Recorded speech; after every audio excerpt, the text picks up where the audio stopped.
হে আল্লাহ, আপনাকে আমার বড্ড প্রয়োজন। আমার সব কিছু এলোমেলো, আমার জীবনটাকে গুছিয়ে দিন।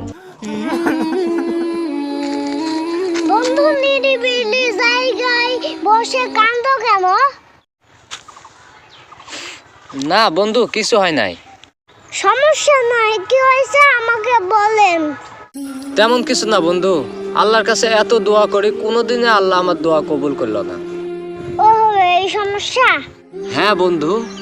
তাহলে শুনেন, যদি দেখেন আপনার দোয়া দীর্ঘদিন কবুল হচ্ছে না, তাহলে আল্লাহ পাকের কাছে 2 রাকাত নামাজ পড়ে ভালো কাজ করেন, কোরআন তেলাওয়াত তার কিছু দান সদকা করেন, এদিনের মাথা হাত বুলিয়ে দিবেন, আদিনের রাস্তায় খরচ করবেন।